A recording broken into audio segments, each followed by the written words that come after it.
Hello student, welcome to Spectrum Academy. तो आज हम देखने वाले सुपरपोजिशन ऑफ व्यू। इस टॉपिक का एक कंसेप्ट है जिसको हम सोनोमीटर बोलते हैं। और आपने इस के बारे में ऑलरेडी कहीं पर तो सुना होगा। तो सोनोमीटर क्या होता है? एक्चुअली आपने गिटार या सितार या बहुत सारे और हम पियानो भी देखते हैं, उसके अंदर भी स्ट्रिंग्स होती है, और या वीणा देखते हैं हम। तो ये सारी चीज़ें जो हमारे पास होती हैं म्यूजिकल इंस्ट्रूमेंट, तो वो जो म्यूजिकल इंस्ट्रूमेंट होती है तो उनसे जो साउंड्स क्रिएट होता है, वो जो म्यूजिक्स, हम उसको साउंड बोलने की वजह उसको म्यूजिक बोलेंगे तो अच्छा होगा। तो वहाँ से जो म्यूजिक्स क्रिएट होती है, और वो म्यूजिक हमें सुनने में अच्छी लगती है, ठीक है। लेकिन उस म्यूजिक के बारे में, उस म्यूजिक के पीछे जो फिजिक्स है वो आज हम देखने वाले कि वहाँ पे एक्चुअल में क्या होता है। तो पर्टिकुलरली यहाँ पे एक सोनोमीटर का बॉक्स दिया गया है, ये डायग्राम है। तो ये एक्चुअली ये टेबल है और इसके ऊपर एक साउंड बॉक्स है। इसका साउंड बॉक्स मतलब वही सोनोमीटर का बॉक्स है। इसका प्रैक्टिकल भी आपको 11th-12th क्लास में होगा, प्रैक्टिकली की ये सब्जेक्ट होता है। हाँ, जिन कॉलेजेस में प्रैक्टिकल होता है वहाँ पे आपको मिल जाएगा, लेकिन जहाँ पे प्रैक्टिकल्स नहीं होते तो आई डोंट नो आपको ये मिलेगा या दिखेगा या पता नहीं। आपको सिर्फ प्रैक्टिकल बुक पे ही मिल सकता है, तो रहता है कॉलेज के हिसाब से। लेकिन फिर भी हम यहाँ पे उसको कंसेप्चुअल देखने वाले। बाद में फिर भी हमें लगा कि आपको इसकी ज़रूरत है, तो मैं इसका भी एक वीडियो बना के भेज दूँगा जहाँ पे एक्चुअल में यहाँ पे सोनोमीटर होगा, वो एक्सप्लेन करके पूरी चीज़ें मैं उस वीडियो में भी आपको बता दूँगा। तो बाद में वो वीडियो आ जाएगा तो डिस्क्रिप्शन में आपको मिल जाएगा, या फिर आपको भी उसको स्टडी करके आप उसको कहीं पर भी देख सकते हो। तो चलो चलते, ज़्यादा टाइम नहीं लेते। तो यहाँ पे जो कंसेप्ट है हमारे पास सोनोमीटर, तो सोनोमीटर के अंदर जो होता है, यहाँ पे एक कंसेप्ट है हमारे पास। तो यहाँ पे क्या होता है, ये पूरा सेटअप है। पहले तो ये टेबल है, नीचे साउंड बॉक्स उसके ऊपर रखा है। साउंड बॉक्स मतलब अब इसमें क्या होता है, उसके अंदर कुछ नहीं, एयर होती है, वो पूरा एम्प्टी होता है। आपने कभी पेटी देखी होगी, या वो बजाते हैं ना, पेटी बजाते हैं हम, तो उसके अंदर अपने को पूरा खाली रहता है, उसमें स्ट्रिंग्स होते हैं और एयर होती है। तो यहाँ पे भी एयर है इसके अंदर, इस साउंड बॉक्स के अंदर को एयर बाहर अंदर जाए, इसलिए 2 होल्स होते हैं। तो सिंपल लकड़ी का बॉक्स होता है, उसका वुडन बॉक्स होता है वो। उसके ऊपर हमने एक स्ट्रिंग लगा दिया। एक्चुअली स्ट्रिंग है, स्ट्रेट मैंने डॉट डॉट लिखा कि आपको, ताकि थोड़ा सा अलग दिखे, लेकिन फिर भी कोई दिक्कत नहीं, हम उसको स्ट्रेट कर देते हैं। ये स्ट्रिंग है हमारी, वायर भी बोल सकते हो। ये वायर है जिसको हमने हुक से यहाँ पे एक एंड को फिक्स किया है, और ऐसे जाते हुए एक पुली के ऊपर से लेके हम यहाँ पे उसको ऐसा फिक्स कर दिया है ना। ये कंस्ट्रक्शन, अभी हम कंस्ट्रक्शन देखते हैं उसके अंदर क्या क्या होता है, ठीक है। अब यहाँ पे दूसरी चीज़, यहाँ पे एक पुली है, उस पुली से ऊपर वो वायर जा रहा है। वायर मतलब स्ट्रिंग या कोई भी कंडक्टिंग वायर भी हो सकता है, या कोई भी स्ट्रिंग हो सकती है, कंडक्टिंग हो ना कंडक्टिंग हो, उसकी कोई ज़रूरत नहीं यहाँ पे। वो we are not studying the electricity, हम यहाँ पे इलेक्ट्रिसिटी स्टडी नहीं कर रहे। तो यहाँ पे सिर्फ साउंड प्रोड्यूस हो रहा है। आपने कभी कभी छोटे छोटे गेम्स खेले होंगे कभी दोस्तों के साथ, एक ऐसे कोई स्ट्रिंग को स्ट्रेच करके बीच में से प्लकिंग करने का, स्ट्रिंग को से फिक्स करने के बाद बीच में प्लकिंग करने के बाद साउंड प्रोड्यूस होता है ना। ये सारे, हाँ, आपने किए हो तो कमेंट करो, इस तरह का आपने कभी खेल खेला है कि नहीं। तो अब इसलिए खेलते हो, या कभी किसी मंदिर में जाता हो तो वहाँ पे इंस्ट्रूमेंट्स होता है, आई थिंक उसे वीणा बोलते, तो उसको आप प्लकिंग करोगे तो वहाँ पे भी साउंड प्रोड्यूस होता है। तो जाओ वहाँ पे देख लो कि आपको लगता है हाँ ये हमारे फिजिक्स का पार्ट, और कहीं पर भी आपको फिजिक्स मिल सकता है। कहीं पर भी नहीं मिला तो हमारे यहाँ इलास्टिक रबर होता है ना, या उसको इसे स्ट्रेच करके, या कोई भी तार होती है, वायर होती है, उसको ऐसा ज़्यादा स्ट्रेच करके पकड़ो इधर उधर, और बीच में उसको प्लकिंग करेंगे, यानी थोड़ा सा सेट देने का, तो ये वाइब्रेट होगी और उससे आपको साउंड मिलेगा। लेकिन वो सिंपल सा साउंड होता है। लेकिन इस साउंड बॉक्स के अंदर ज़्यादा एयर होने की वजह से जो साउंड्स होता है, जो कम प्रोड्यूस होता है, साउंड की एम्पलीट्यूड कम होती है। लेकिन ये साउंड बॉक्स है तो उसके अंदर जो एयर होती है, तो एयर का प्रमाण ज़्यादा होता है वहाँ पे। तो इसकी वजह से यहाँ पे जो साउंड क्रिएट होता है उसकी एम्पलीट्यूड इंक्रीज होती है ना। जैसे कि आपने देखा होगा कि आप किसी क्लोजर रूम में बोलते हो, बातें करते हो, तो आपकी जो आवाज़ होती है उस रूम के अंदर घूमती है या थोड़ी सी बड़ी हो जाती है। क्यों? क्योंकि उस रूम का ही कंस्ट्रक्शन उस तरह का होता है। तो उसी तरह का साउंड बॉक्स है जिसमें इस स्ट्रिंग की वजह से जो साउंड क्रिएट होगा वो वाला साउंड यहाँ पे एम्पलीफाई होता है। तो एम्पलीफाई करने का काम इस साउंड बॉक्स कर रहा है। चलो अलग अलग कंपोनेंट के बारे में देखते हैं। यहाँ पे पी और क्यू 2 नाम होंगे आप, पी और क्यू 2 नोटेशन यहाँ पे। तो पी और क्यू है ब्रिजेस है। ब्रिजेस मतलब है 2 पॉइंट से ब्रिज, यानी कि सिंपल से ब्रिज होते हैं जिसको हम एडजस्ट कर सकते हैं, मूव कर सकते हैं। यानी कि अभी ब्रिज यहाँ पे मूव करके हम यहाँ पर भी ला सकते हैं, और इसको भी हम मूव करके यहाँ पर ला सकते हैं, या किसी को भी फ्रीली मूव कर सकते हैं। मूव क्यों करें उसका भी एक रीज़न है, क्योंकि ये जो पॉइंट है, ये वाला पॉइंट और ये वाला पॉइंट है, तो ब्रिज के ऊपर है नहीं, वायर जा रहा है, वो नीचे ब्रिज है और ब्रिज के ऊपर वो वायर से रखा है। इसका मतलब ये जो पॉइंट है, तब यहाँ पे देखो ये पी पॉइंट है, पी ब्रिज है, उसके ऊपर पॉइंट ए की जगह क्या हो रहा है, ये स्ट्रिंग उस ब्रिज को कनेक्टेड है, फिक्स्ड है। और यहाँ पे भी क्यू ब्रिज है, उसके ऊपर बी पॉइंट है, वो बी पॉइंट को फिक्स्ड है। इसका मतलब इन दोनों ब्रिज के अंदर या ए और बी पॉइंट के बीच में, या दोनों ए पी और क्यू ब्रिज के बीच में जो लेंथ होती है वो दोनों पॉइंट पे, पी ब्रिज पे ए पॉइंट के लिए और क्यू ब्रिज के लिए बी पॉइंट पे फिक्स्ड होती है, यानी ये दो पॉइंट पे यहाँ पे फिक्स्ड हो गई। इसका मतलब बीच में जो वायर बची है या इसके अंदर जो वायर होती है, इसको यहाँ पे फिक्स्ड पॉइंट है, यहाँ पर भी फिक्स्ड पॉइंट है और दोनों साइड को फिक्स्ड पॉइंट है। इसका मतलब क्या हो जाएगा, यहाँ पे दो फिक्स्ड पॉइंट हमें मिल जाते हैं और दो फिक्स्ड पॉइंट मतलब मिलते हैं, इसका मतलब उसके अंदर उसके बीच में, दो फिक्स्ड पॉइंट के बीच में यहाँ पे स्टेशनरी व्यू बन सकती है। तो यहाँ पे स्टेशनरी व्यू बनने वाली है और उसको अब ये उस स्टेशनरी व्यू जो बनने वाली है यहाँ पे, और स्ट्रिंग की जो लेंथ होती है उस लेंथ को कम ज़्यादा करें, एडजस्ट कर सके। एडजस्ट मतलब इस लेंथ को हम इंक्रीज भी कर सकते हैं, दो ब्रिज को हम दूर लेते जाएंगे तो दोनों तो स्ट्रिंग की लेंथ इंक्रीज होगी, क्योंकि हम यही लेंथ कंसिडर करने वाले। या दोनों ब्रिज को हम क्लोज लेके आए, यहाँ पर एक ब्रिज, यहाँ पर सपोज एक ब्रिज यहाँ पर, तो दोनों के बीच में की लेंथ, तो यही लेंथ हम कंसिडर करते हैं क्योंकि इसके अंदर स्टेशनरी फॉर्म होती है। यहाँ पर भी होती है, यहाँ पर भी होती है, लेकिन उसके बारे में MCQ जाते हैं, उसके बारे में हम फाइनली देखने वाले। लेकिन दो ब्रिजेस के अंदर की जो लेंथ होती है बस उसी के बारे में बात करने वाले। तो देखो तो लेंथ, तो इस लेंथ को एडजस्ट कर सकते हो, ये वाला बेनिफिट है इन दो ब्रिजेस का P एंड Q। और फाइनली आप यहाँ पे देखते हो पुली है, अब पुली का तो कोई टेंशन नहीं, यहाँ पे पुली के ऊपर से स्ट्रिंग स्मूथली मूव हो इसलिए यहाँ पे पुली रखी हुई है। उस पुली को एक नीचे एक हुक लगा हुआ है और उसको यहाँ पे वेट डालने के लिए एक पैन रखा हुआ है। आप यहाँ पे किस तरह के डायग्राम निकाल सकते हो, डायग्राम इसी तरह चाहिए, ऐसे कोई दिक्कत नहीं, यहाँ पे यहाँ पे चेंजेस आप कर सकते हो।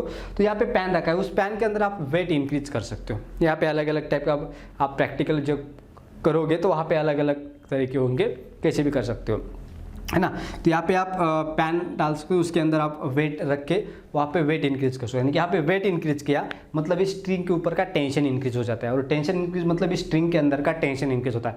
देखो हमने दो चीज़ें तो सीख ली, पहले तो इसकी लेंथ कैसे एडजस्ट कर ले और दूसरी चीज़ इसका टेंशन इंक्रीज या डिक्रीज कर ले। यहाँ पे वेट इंक्रीज किया हमने तो टेंशन इंक्रीज हो जाएगा, और वेट डिक्रीज किया तो टेंशन भी डिक्रीज हो जाएगा। तो यानी कि इसके लिए हम ये यूज करते हैं। और उसमें कंस्ट्रक्शन के बारे में और कुछ नहीं है इसमें, बस इतना ही सिंपल सा कंस्ट्रक्शन है।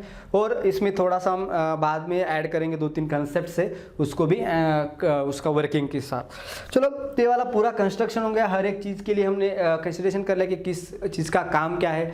तो ठीक है, तो यहाँ पे थोड़ा सा एक राइडर एक होता है यहाँ पे, यानी कि राइडर मतलब ज़्यादा मत सोचना कि राइडर मतलब बहुत बड़ी चीज़ होगी, कुछ भी नहीं, एक स्मॉल पीस ऑफ पेपर होता है ना, एक छोटा सा small piece of paper. Piece of paper मतलब कागज़ का टुकड़ा छोटा सा, बस उसी को राइडर बोलते हैं, उसको आर बोलेंगे यहाँ पे, एक कागज़ का टुकड़ा। अभी किस लिए होता है ये बाद में आपको, एक्चुअली वो एग्जैक्टली मिडल में रखा हुआ आता है। ये दो कहाँ पर भी, यानी कि P और Q कहाँ पर है उसके हिसाब से दोनों के एग्जैक्ट बीच में रखा हुआ होता है। और ठीक है, दोनों इधर हो गए, किधर होगा तो उसके बीच में ही रहेगा वो आर, उसको राइडर बोलते हैं। तो ये सारा हो गया उसका कंस्ट्रक्शन, सोनोमीटर का कंस्ट्रक्शन है। आपको एग्जाम में आ जाएगा तो नोट्स आपको नीचे डिस्क्रिप्शन में लिंक है, उसके अंदर जाके आप नोट्स भी देख सकते हो, नोट्स आपको मिल जाएगा, तो उसके अंदर ये पूरा मिल जाएगा आपको। ठीक है, तो चलो चलते, ज़्यादा देरी ना करते हुए उसके वर्किंग के साथ। तो ये सोनोमीटर हम क्यों यूज़ करते हैं, पहले तो सोनोमीटर का मतलब आपको पता है, सोनो मतलब साउंड है, मीटर यानी कि साउंड को यूज करके हम मेजरमेंट करने वाले, इसलिए सोनोमीटर बोला जाता है इसको, और क्या कुछ नहीं। अब इसके अंदर अब क्या होता है, अब ये किस लिए हम स्टडी करें, तो पहली तो चीज़ है, तो सोनोमीटर का एप्लीकेशन तो बाद में देखेंगे, पहले तो इसको हम देखने वाले कि यहाँ पे क्या कर सकते। तो फर्स्ट इसको 3 चीज़ों के लिए हमें यूज करना है। पहले वेरिफिकेशन, जो हमने लॉज देखे थे, हमें पता था फंडामेंटल फ्रीक्वेंसी है ना, fundamental frequency n is directly proportional to, है ना, √T/m, है ना, टी मतलब टेंशन है, याद करो उसको, रिकॉल करो, है ना, टेंशन, और m का मतलब है मास पर यूनिट लेंथ, है ना, और इसको याद रखना, वो मास पर यूनिट लेंथ है। ठीक है, अब होगा मास पर यूनिट लेंथ, और यानी इनवर्सली प्रोपोर्शनल टू, है ना, लेंथ। और 3 लॉ है, इसको अलग अलग तरीके से लिखेंगे तो इसको एक दूसरा एक लॉ बना सकते हैं। N is directly proportional to √ of mass पर यूनिट लेंथ। ओके, ये हो गए हमारे लॉज। ओके, ये तीनों लॉ है। अब ये तीनों लॉ को हम क्या करेंगे, वेरीफाई करने वाले, ये तीनों लॉ को वेरीफाई करने वाले with the help of this sonometer instrument. इस सोनोमीटर इंस्ट्रूमेंट को यूज करके अब किस तरह से यूज करें, तो फर्स्ट ऑफ ऑल हम स्टार्ट किससे करें, इस सेकंड लॉ, फर्स्ट लॉ, कोई दिक्कत नहीं, आप इसको किसी को भी कौन सा लॉ बोल सकते हो, लेकिन जनरली जो लेंथ का लॉ होता है उसको फर्स्ट लॉ बोलते हैं, टेंशन का लॉ होता है उसको सेकंड लॉ बोलते हैं, और जो मास पर यूनिट लेंथ का जो लॉ होता है उसको थर्ड लॉ बोलते हैं, लेकिन कोई दिक्कत नहीं, हम फर्स्ट लॉ देखेंगे, वेरिफिकेशन ऑफ फर्स्ट लॉ। तो हमारा पॉइंट क्या है, वेरिफिकेशन, हाँ, verification of first law of law of length, verification of law of length का जो लॉ होता है उसको वेरीफाई करने वाले। लॉ क्या बताता है हमें कि frequency is inversely proportional to length. Obviously length यानी कि जो स्टेशनरी वेव फॉर्म होती है उस स्टेशनरी वेव की जो फ्रीक्वेंसी होती है वो लेंथ को क्या होती है, इनवर्सली प्रोपोर्शनल होती है। तो वही हम यहाँ पे देखने वाले हैं। तो चलो जब देखते हैं यहाँ पे क्या हो रहा है। चलो verification of the law of length, तो लेंथ का लॉ के हिसाब से हम यहाँ पे वेरीफाई करने वाले हैं। चलो क्या होता है वेरिफिकेशन करने के बाद देख लेते हैं हम एक बार, ठीक है, कैसे वेरीफाई करेंगे इसको। तो क्या अब एक्सपेरिमेंट करने वाले हम खुद, यहाँ पे प्रैक्टिकली होने वाला है। अभी हम यहाँ पे नहीं कर सकते क्योंकि हमारे पास इंस्ट्रूमेंट है, लेकिन एक्चुअली आप जब प्रैक्टिकल करोगे तो वहाँ पे क्या होता है उसको हम थोड़ा सा इमेजिन कर लेते हैं। देखो क्या हो रहा है कि हमें क्या करना है, यहाँ पे पी और क्यू ये दोनों क्या है, ब्रिजेस है, और उसके अंदर की जो लेंथ है उसके ऊपर हमने यहाँ पे राइडर रखा हुआ है, ठीक है, राइडर मतलब पीस ऑफ पेपर। अब क्या होता है हम यहाँ पे एक ट्यूनिंग फॉर्क लेते हैं ना, ट्यूनिंग फॉर्क बोलते हैं इसको। और ट्यूनिंग फॉर्क आपको पता है उसके पर्टिकुलर फ्रीक्वेंसी होती है, उसी फ्रीक्वेंसी के हिसाब से हम उसको यूज करते हैं। अलग अलग फ्रीक्वेंसी के होते हैं, हमें जिस तरह की चाहिए उस तरह की फ्रीक्वेंसी के हम यहाँ पे यूज कर लेते हैं। अब यहाँ पे ट्यूनिंग फॉर्क है, उस ट्यूनिंग फॉर्क को हम इसके यहाँ पर लाए और उसको हमने क्या कहते हैं वाइब्रेट कर दिया। अब ट्यूनिंग फॉर्क वाइब्रेट हो रहा है, यानी कि ट्यूनिंग फॉर्क वाइब्रेट हो जाएगा, मतलब क्या होता है ट्यूनिंग फॉर्क वाइब्रेट होता है। सपोज उसकी कुछ तो फ्रीक्वेंसी होगी पर्टिकुलर, हम यहाँ पे कंसिडर कर लेंगे एन, तो उसकी फ्रीक्वेंसी एन है, तो उस फ्रीक्वेंसी की वजह से उस फ्रीक्वेंसी से वाइब्रेट होगा। अब उसको हम इस स्ट्रिंग के पास लाएंगे तो ऑब्वियसली ये स्ट्रिंग भी उसी फ्रीक्वेंसी उसके साथ ही वाइब्रेट होगी, यानी कि जितनी फ्रीक्वेंसी इसकी होगी, इसकी ट्यूनिंग फोर्क की, उतनी फ्रीक्वेंसी के साथ ये स्ट्रिंग वाइब्रेट होना स्टार्ट कर देगी। लेकिन हमें क्या करना पड़ता है, यहाँ पे इस ब्रिजेस को हमें मूव करना पड़ेगा, है ना।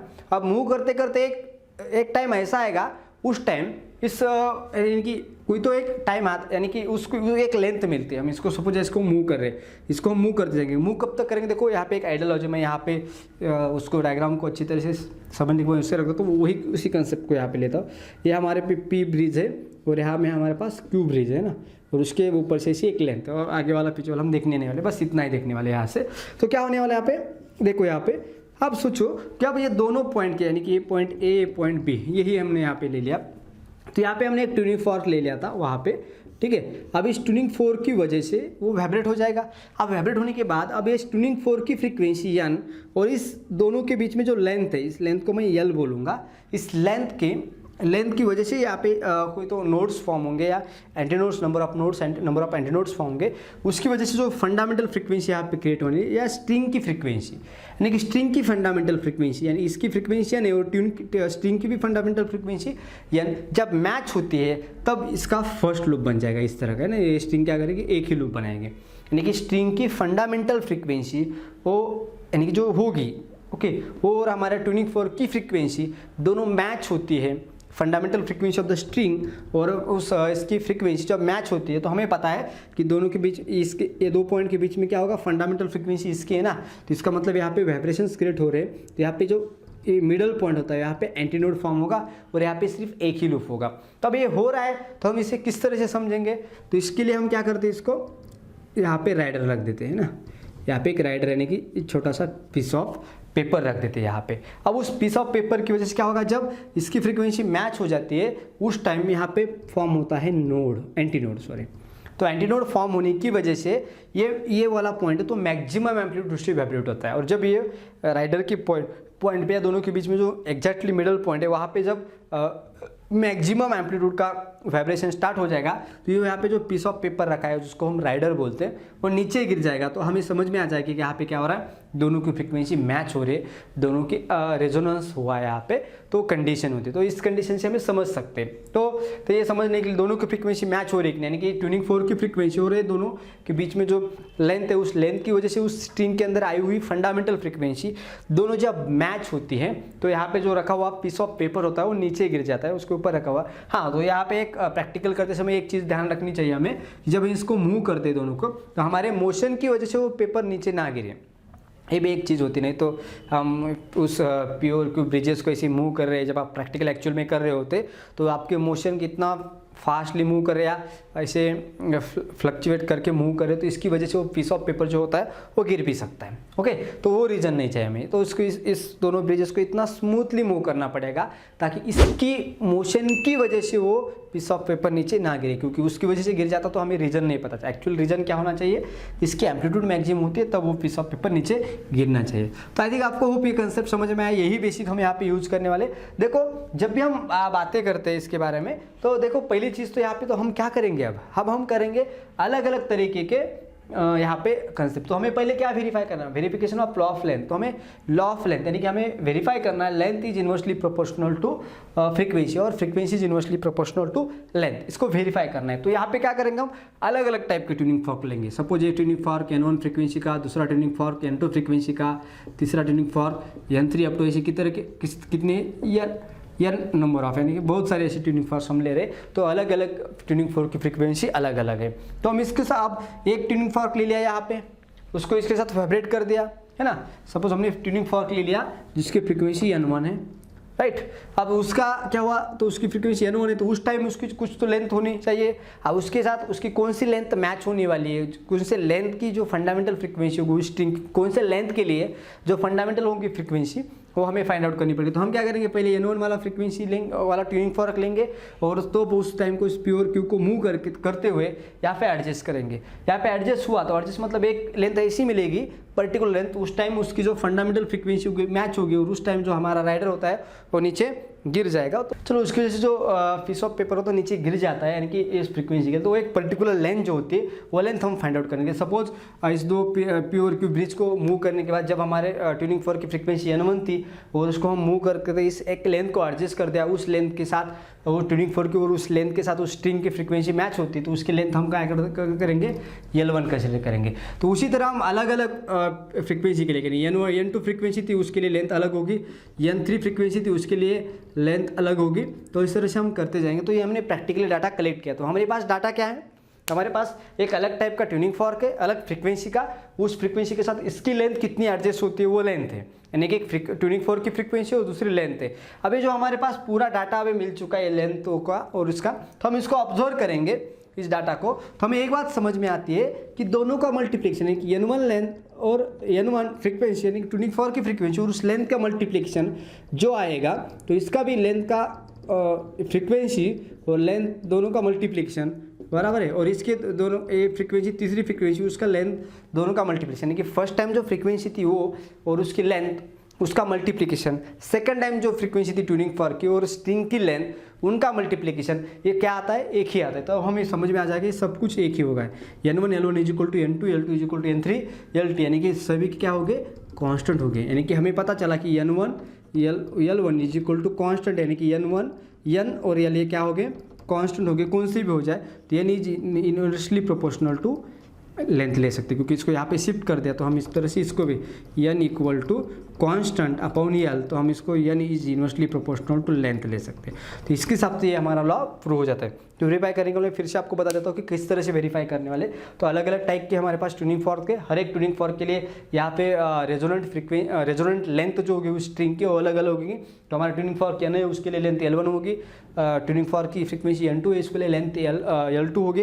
इस तरह से हमने डाटा कलेक्ट कर लिया। अब उस डाटा के अनुसार हमने कैलकुलेशन किया। तो पहले जो फ्रीक्वेंसी थी वो फ्रीक्वेंसी उसकी लेंथ, दूसरी वाली फ्रीक्वेंसी उसकी लेंथ, तीसरी वाली फ्रीक्वेंसी उसकी लेंथ, उनका मल्टीप्लिकेशन करके देखा तो सभी का ये दोनों का मल्टीप्लिकेशन इन दोनों का मल्टीप्लिकेशन सेम ही आ रहा है। मतलब फ्रीक्वेंसी और लेंथ का मल्टीप्लिकेशन सेम आता है। कौन सी भी फ्रीक्वेंसी ले लो या कौन सी भी लेंथ ले लो तो ये सेम आ रहा है। इसका मतलब क्या होगा, तो कांस्टेंट होगी। क्या कांस्टेंट होगी, दोनों का मल्टीप्लिकेशन कांस्टेंट होगा। दोनों का मल्टीप्लिकेशन कांस्टेंट हम ले सकते हैं। तो इसके हिसाब से लेंथ को यहाँ पे शिफ्ट कर दे तो यहाँ पे मल्टीप्लाई में यहाँ पे डिवाइड आ जाएगी। तो इसके हिसाब से frequency N is the frequency और L इज द लेंथ, दोनों क्या हो जाएंगे, inversely proportional to each other. तो इसी तरह हमने क्या कर दिया, वेरीफाई कर दिया। फर्स्ट लॉ बोल सकते हैं, इसको हम बोल सकते हैं लॉ ऑफ लेंथ। तो इसके हिसाब से आप बोल सकते हो या बता सकते हो किसी को भी कि स्ट्रिंग की जो फ्रीक्वेंसी होती है स्टेशनरी वेव की जो फ्रीक्वेंसी होती है वो फ्रीक्वेंसी और हमारे जो फ्रीक्वेंसी और दूसरी क्या चीज़ है, हाँ लेंथ, वो inversely proportional to each other. तो ये चीज़ हमें बहुत ही इंपॉर्टेंट है और इसी चीज़ को हम यूज़ करते हैं बहुत सारे प्रॉब्लम सॉल्व करने के लिए। और स्ट्रिंग के यहाँ पे fundamental modes of vibration of string देखा है उस कंसेप्ट में, उसकी वीडियो भी आपको नीचे प्लेलिस्ट में उसका लिंक होगा, आप नीचे जाके उस प्लेलिस्ट को देख सकते हो, तो उसके हिसाब से भी आप स्टडी कर सकते हो। तो आई थिंक होप आपको मुझे लगता है कि आपको ये समझ में आया होगा। ठीक है, आपको नहीं समझ में आया होगा तो फिर से एक बार वीडियो देख सकते हो आप। ठीक है, अब सेकंड लॉ देखते हैं, उसको लॉ ऑफ टेंशन बोल सकते हैं, है ना, law verification of law of tension, है ना, टेंशन इन द स्ट्रिंग। अब उसका हमें वेरिफिकेशन करना है कि टेंशन के साथ रिलेशन क्या होता है। तो आप सभी को ऑलरेडी से पता है, हम वेरीफाई कर रहे हैं। देखो वेरिफिकेशन का मतलब है हमें प्रूफ नहीं करना है, हमें वेरीफाई करना मतलब हमें ऑलरेडी पता है ना, हमने ऑलरेडी इस तरह का फार्मूला देखा है ना, frequency is directly proportional under root T, हमें ऑलरेडी पता है, लेकिन इसको वेरीफाई करना है। अब यहाँ पे हमें रिलेशन किसके बीच में चाहिए। हाँ, पहली चीज़ आपको, जब हम frequency inversely proportional to length लेते थे उस टाइम हमने इसका जो टेंशन था वहाँ पे उसको चेंज नहीं किया था, वो कांस्टेंट था। और उस वायर की जो मास पर यूनिट लेंथ या वायर था उसको भी हमने सेम ही रखा था, उसको चेंज नहीं किया था। यानी कि जब हम ये वाली कंडीशन लेते तो वहाँ पे टेंशन एंड मास पर यूनिट लेंथ क्या होता है, कांस्टेंट होता है। लेकिन जब हम ये वाली कंसेप्ट लेंगे, अब किसका रिलेशन चाहिए हमें, टेंशन और फ्रीक्वेंसी का, तो हमें यहाँ पे क्या करेंगे, जब हम n is directly proportional to square root of tension निकालने वाले, तब कब हो सकता है, जब लेंथ एंड मास पर यूनिट लेंथ दोनों क्या होनी चाहिए, कांस्टेंट होनी चाहिए, तो उसको कांस्टेंट ही रखेंगे। तो अब इस टाइम हम क्या करेंगे, बस सेकंड हमें वेरीफाई करना है। क्या वेरीफाई करना है हमें, वेरिफिकेशन ऑफ टेंशन, यानी कि टेंशन का ये जो लॉ है ये वाला, ये वेरीफाई करना है। अब इसको वेरीफाई करने के लिए हमें क्या करना पड़ेगा, इन दोनों के बीच में जो लेंथ होगी, अब हम यहाँ पे पी और क्यू को मूव नहीं करेंगे। क्यों नहीं मूव करेंगे, क्योंकि इनको मूव करेंगे तो लेंथ चेंज हो जाएगी और लेंथ के हिसाब से हम स्टडी यहाँ पे नहीं करने वाले। तो ठीक है, तो ये अलग अलग टाइप की फ्रीक्वेंसीज के ट्यूनिंग फॉर्म लेंगे, ये सेम होगा, कोई दिक्कत नहीं। लेकिन यहाँ पे लेंथ चेंज करने की जगह हम क्या करेंगे, टेंशन करेंगे। यहाँ पे क्या चेंज करेंगे, टेंशन। तो हम यहाँ पे क्या करेंगे, यहाँ पे टेंशन होता है तो इस टेंशन को हम यहाँ पे वेट रख के, या पैन होता है ना यहाँ पे, तो यहाँ पे वेट रख के यहाँ से उस स्ट्रिंग के अंदर का टेंशन इंक्रीज कर सकते हैं और या डिक्रीज कर सकते हैं। जिस तरह से हम उसका टेंशन इंक्रीज करेंगे, सपोज इसका टेंशन हम इंक्रीज करें, सपोज पहले टेंशन T1 था, है ना, T1 था, उसके साथ हमने क्या किया, उसके बाद हमने टेंशन उसका इंक्रीज किया, टेंशन T2 बन गया, बाद में T3, अब से टेंशन हम उसका इंक्रीज करते जा रहे हैं। तो उसी तरह से अब ये ट्यूनिंग फॉर्क है, यहाँ पे ये दोनों की लेंथ तो हम चेंज नहीं कर रहे, तो हम अलग अलग ट्यूनिंग फॉर्क लेते हैं और अलग अलग ट्यूनिंग फॉर्क को इसको ट्यून करने की कोशिश करते हैं। और ऐसे ट्यूनिंग फॉर्क की जो ट्यूनिंग फॉर्क, जब टेंशन कितना था, T1 था, तो कोई तो एक ट्यूनिंग फॉर्क होगा जिसकी फ्रीक्वेंसी इस स्ट्रिंग के फ्रीक्वेंसी साथ मैच हो जाएगी। और हम फिर से टेंशन हमने T2 कर दिया तो कोई दूसरा ट्यूनिंग फॉर्क होगा जिसकी फ्रीक्वेंसी हमारे इस स्ट्रिंग के साथ मैच होती है। और बाद में हमारा टेंशन T3 था, तब हम तीसरा कोई तो एक ट्यूनिंग फॉर्क होगा उसकी फ्रीक्वेंसी इसके साथ मैच होती है। अब इनके जो वैल्यूज हम निकालेंगे या प्रैक्टिकली करेंगे, तब हमें पता चलेगा कि T1 टेंशन जैसे इंक्रीज होता है उसी तरह फ्रीक्वेंसी भी इंक्रीज होती है, लेकिन उनका जो रिलेशन होता है वो डायरेक्टली प्रोपोर्शनल ना होती है। रिलेशन क्या होता है, frequency directly proportional to square root of T, यानी कि हमारा टेंशन 4 टाइम्स इंक्रीज होता है, तब हमारी फ्रीक्वेंसी क्या हो रही है, सिर्फ 2 टाइम्स है। यानी कि यहाँ पे वेट पहले सपोज 1 kg था या 10 न्यूटन फोर्स था, यहाँ पे टेंशन था, तो हमने इस 10 न्यूटन को क्या कर दिया, 40 न्यूटन फोर्स कर दिया। यानी कि फोर्स कितना इंक्रीज हुआ हमारा, या टेंशन कितना इंक्रीज हुआ, 4 टाइम्स इंक्रीज हुआ। लेकिन तब हमें पता चलता कि इस दोनों के बीच में जो फ्रीक्वेंसी होती है, वहाँ पे बनने वाली स्ट्रिंग की जो फ्रीक्वेंसी होती है, हाँ ऑब्वियसली यहाँ पे हम पी और क्यू को मूव नहीं करने वाले, जो फ्रीक्वेंसी यहाँ पे बनेगी वो फ्रीक्वेंसी 2 टाइम्स इंक्रीज होती है। इसके हिसाब से हम बता सकते हैं कि दोनों का रिलेशन क्या है, कि frequency is directly proportional to square root of tension. यहाँ पे एन का मतलब है फ्रीक्वेंसी, टी का मतलब है टेंशन। तो इसी तरह से इस लॉ को भी हम प्रूफ कर सकते हैं। ये हो गया सेकंड लॉ वेरिफिकेशन। ओके, अब हमारे पास verification of tension in the, तो थर्ड लॉ है मास पर यूनिट का, verification of law of mass पर यूनिट, लॉ ऑफ मास पर यूनिट लेंथ ना। तो हमें वेरिफिकेशन करना है लॉ ऑफ यूनिट का। अब आपको समझ में आया होगा कि हम किस लॉ को वेरीफाई करने वाले, कि frequency is inversely proportional to square root of mass. Okay, mass पर यूनिट, सॉरी यहाँ पे क्या होगा, मास पर यूनिट। तब इसको 2 तरीके से प्रूफ किया जा सकता है कि हम क्या करेंगे। अब 2 तरीके से, मतलब मैं मेरा वाला तरीका बताऊंगा और बाद में मास बोर्ड की बुक में थोड़ा सा अलग तरीका बताया है। तो यहाँ पे हम क्या कर सकते हैं, यहाँ पे अलग अलग स्ट्रिंग्स लेंगे। तो ये हमें पता है कि ये वाला लॉ प्रूफ करने के लिए कंडीशन क्या होनी चाहिए, क्या कांस्टेंट होना चाहिए, length and tension should be constant, है ना, कांस्टेंट होनी चाहिए। क्या होनी चाहिए? कांस्टेंट। तो जब हम frequency inversely proportional to square root of mass पर यूनिट लेंथ लेते तो उस टाइम लेंथ और टेंशन क्या होना चाहिए? कांस्टेंट होना चाहिए। इसके लिए अब एक तरीका है हमारे पास, तो हम क्या कर सकते हैं इसको पहले इसके अलग अलग स्ट्रिंग्स लेंगे, ये लेंथ कांस्टेंट रखेंगे, ये वाली लेंथ, अब लेंथ नहीं चेंज करने वाले। बाद में जो यहाँ पे जो टेंशन होता है वो टेंशन को भी हम चेंज नहीं करने वाले, ठीक है। इसके हिसाब से अब कुछ भी चेंज नहीं होगा यहाँ पे, टेंशन इन दोनों के बीच में लेंथ चेंज नहीं होगी, टेंशन नहीं चेंज होगा, लेकिन जो वायर है ना इस वायर को हम चेंज करने वाले हैं, इस वायर को चेंज कर सकते हैं अलग अलग। अब वायर का मास पर यूनिट लेंथ चेंज होना है, तो मास पर यूनिट लेंथ दो तरीके से चेंज किया जा सकता है। अब यहाँ पे ज़्यादा थिन वायर होता तो थिक वायर ले लो, उस वायर के डायमीटर इंक्रीज करते जाओ, या उस एक मटेरियल से वायर बना हुआ तो दूसरे मटेरियल का वायर लेके आओ। तो अलग अलग मटेरियल के वायर्स ले सकते हैं, अलग अलग वो कर सकते हैं, आप अलग अलग चीज़ें कर सकते हो, उसका मास पर यूनिट अलग अलग होना चाहिए। तो अलग अलग मास पर यूनिट लेंथ के वायर्स हम कंसिडर करेंगे, वहाँ पे कनेक्ट करेंगे और उसके हिसाब से जो ट्यूनिंग फॉर उसके साथ मैच होता है उसकी फ्रीक्वेंसी लेंगे और उनका रिलेशन हमें जो मैथमेटिकल रिलेशन मिल जाएगा, तो इस तरह का हमें रिलेशन मिल जाता है, तो ऑब्वियसली मिल जाता है, उसका कोई टेंशन नहीं।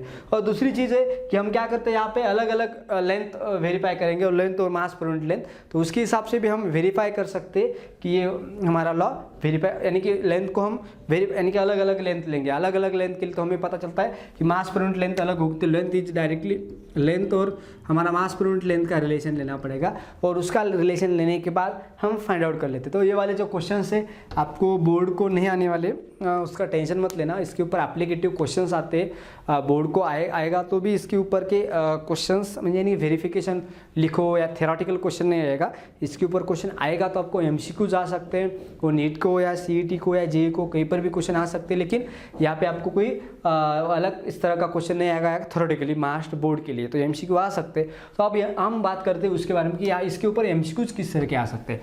तो यहाँ पे मैं आपको बता देता हूँ सोनोमीटर वायर के ऊपर एमसीक्यूज किस तरह के आते हैं इस कंसेप्ट के ऊपर। तो आप सभी को पता है कि फ्रीक्वेंसीज हमारे पास 3 लॉ होंगे, frequencies inversely proportional to length, second law होता है frequencies directly proportional to square root of tension, और तीसरा लॉ होता है frequencies directly proportional to square root of mass पर यूनिट लेंथ।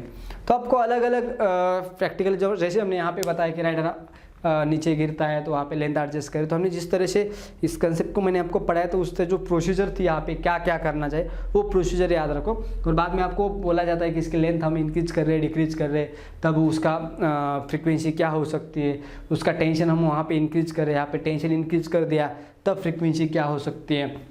या इस तरह का भी क्वेश्चन पूछा जाएगा कि सपोज यहाँ पे वेट है और इसी वेट को हमने वाटर के अंदर यहाँ पे वाटर ले लिया और उस वाटर के अंदर वो वेट है। अब आपको पता है कि वाटर के अंदर उस वेट जब वाटर के अंदर जाएगा तो इसके ऊपर बॉयंस फोर्स एक्ट होगा, और बॉयंस फोर्स की वजह से इसका जो वेट है उसके ऊपर एक जो उसका एक फोर्स था वेट, उसका mg डाउनवर्ड डायरेक्शन में था, लेकिन वाटर में जाने के बाद उसका फोर्स डाउनवर्ड डायरेक्शन भी, लेकिन बॉयंस फोर्स अपवर्ड होता है, तो इसकी वजह से रिजल्टेंट फोर्स कम हो जाएगा, यानी कि इसकी जो रिजल्टेंट फोर्स कम होने के बाद उसका टेंशन कम होता है और टेंशन डिक्रीज होगा। इसका मतलब उसकी उस स्ट्रिंग के अंदर जो फ्रीक्वेंसी होती है फॉर्म होने वाली वो फ्रीक्वेंसी भी कम होती है। तो इस टाइप के भी क्वेश्चन पूछे जाएंगे, वहाँ पे आपको वैल्यू पुट करके यानी कि कितने बॉयंस फोर्स है कितना है सब कुछ आपके कैलकुलेट करके आपको बताना पड़ेगा। तो ये वाली चीज़ें इस टेंशन के ऊपर आती है। मास पर यूनिट लेंथ के लिए आपको अलग एक ही मटेरियल का वायर अलग अलग डायमीटर का दिया जाएगा, तो आपको मास पर यूनिट लेंथ का वो वाला यानी कि एम का मतलब है ना, एम का मतलब होता है एम इक्वल टू ये मास है ना पर यूनिट लेंथ होता है ना। अब इस मास पर यूनिट लेंथ को आपको अलग अलग क्या हो सकता है, एम इक्वल टू मास को हम लिख सकते हैं क्या, हमें पता है कि density is equal to mass upon volume, तो मास इज इक्वल टू क्या होता है वॉल्यूम इंटू डेंसिटी, तो इस मास को क्या लिख सकते हैं हम volume into density upon length है ना, मास पर लेंथ को। तो हमें पता है कि वॉल्यूम को area into length into density divide by length, तो लेंथ गेट कैंसल, तो इसके हिसाब से हम क्या हो सकता है एरिया क्या होता है। अब इसका क्रॉस सेक्शन लेने के लिए ये जो वायर है ना, ये वायर है तो इस वायर की वाली लेंथ हो गई और ये होगा एरिया, तो एरिया सर्कुलर होता है तो इसका एरिया क्या होगा pi r square into rho divide by length, sorry length cancel हो गई तो pi r square into rho. तो इसके हिसाब से आप डेंसिटी के हिसाब से भी ये फार्मूला बन सकता है, यानी कि यानी is inversely proportional to square root of density भी बन सकता है जब उसकी रेडियस कांस्टेंट होनी चाहिए, या डायरेक्ट इनवर्सली या फ्रीक्वेंसी सॉरी यानी frequency is inversely proportional to square root of R square, यानी कि simply inversely proportional to R मतलब उस वायर की रेडियस है ना, अब जो वायर है ना, इस वायर की जो थिकनेस होती है और इसकी जो रेडियस होगी, उस रेडियस को जो इन्वर्सली प्रोपोर्शनल होता है। तो ये वाली चीज़ें आपको याद रखनी है हमेशा के लिए, ठीक है। तो ये इसके ऊपर भी क्वेश्चन आते हैं, क्योंकि अलग अलग सेम मटेरियल के वायर्स होंगे तो डेंसिटी कांस्टेंट होती है, लेकिन वायर का रेडियस अलग अलग है, तो फ्रीक्वेंसी क्या होती है इसके बारे में आपको पूछा जाएगा। इनकी आपने तो यही याद कर लिया मास पर यूनिट लेंथ वाला, और आपको ये पता नहीं होगा तो आपको दिक्कत आ सकती है। तो इसके ऊपर अलग अलग टाइप के क्वेश्चन आते हैं। इस कंसेप्ट को आप अच्छी तरह से अंडरस्टैंड करोगे तो आपको कोई भी किसी तरह की दिक्कत नहीं आएगी। तो यहाँ पे सोनोमीटर वाला जो कंसेप्ट है यहाँ पे ख़त्म हो चुका है। तो इसके बारे में आपको कोई डाउट्स होते तो आप यहाँ पे नीचे कमेंट में आप बता सकते हो। तो ऑब्वियसली आप सभी को पता है कि चैनल को लाइक कैसे करना है, सब्सक्राइब कैसे करना है, तो सब्सक्राइब भी करो, और आपको लगता है तो आपके दोस्तों का शेयर भी करो, अच्छा लगा है वीडियो तो। और अच्छा नहीं लगा हो तो आपको कमेंट में बता दो कि आपको इसमें से कौन सी चीज़ अच्छी नहीं लगी या अच्छी तरह से समझ में नहीं आए, तो हम उसके ऊपर भी एक नया वीडियो बना के आपको भेज देंगे। चलो चलते हैं, यहाँ पे रुकते हैं, मिलते हैं नेक्स्ट लेक्चर में। तब तक के लिए एंजॉय द फिजिक्स।